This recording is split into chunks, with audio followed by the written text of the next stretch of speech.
Dr. Will Shuler, and I helped create ARStorydecks.com. I'm going to show you how to make your own augmented reality deck of cards to use in performances or in your teaching lessons. Let's get started.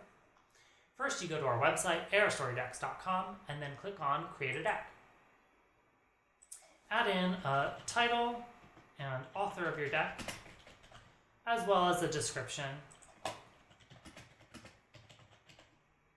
Let us know you're not a robot and that you agree to our terms.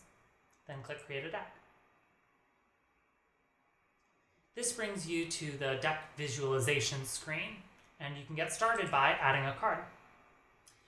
In this bar, you will copy in a URL from Google Poly of the asset you'd like to import. So I've searched in Google Poly for some skulls, and what's come up are a bunch of different animals instead. You'll want to make sure that your asset complexity is either simple or medium to make sure it's compatible with the website.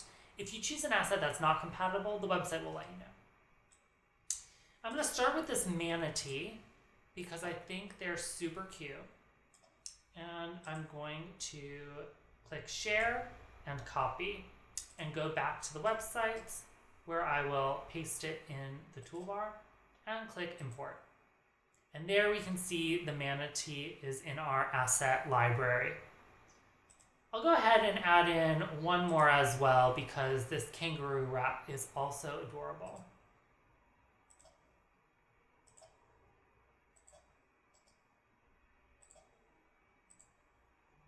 But for my first card, I'm going to want it to be the manatee. So I'm going to click the manatee and add card. And there it is in the visualization screen. I can then start to play around with scale and position in relation to the card, as well as rotating the image of the asset as well.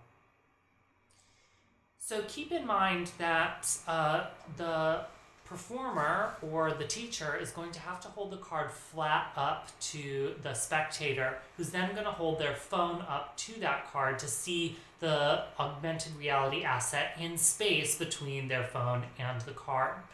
As such, the way that it sits on the card will want to be oriented towards the spectator, or at least with the spectator's view in mind.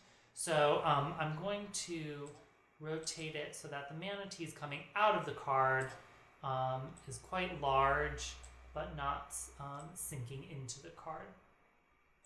Once you've positioned it in a way that you want, click Save, and then you can preview what that is going to look like.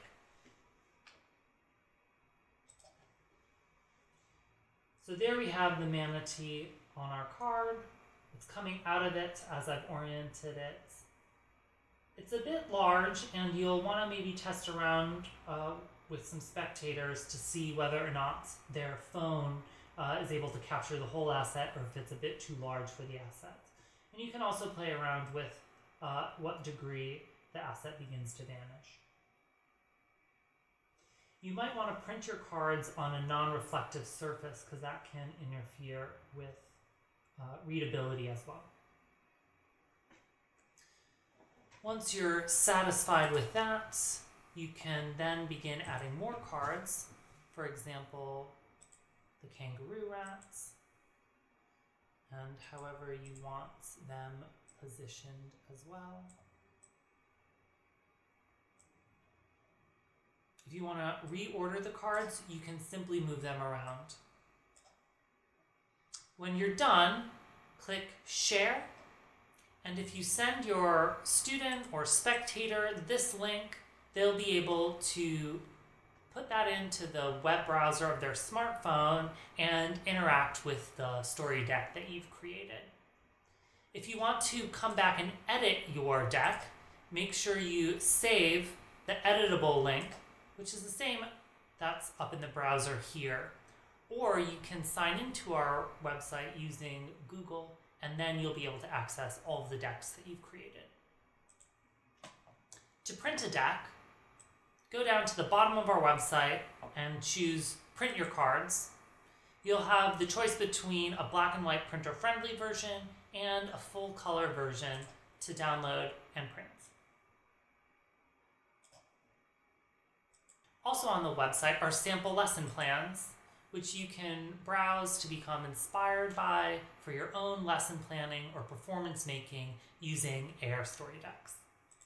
Thank you for watching this tutorial, and we hope you have lots of fun making your own augmented reality story decks.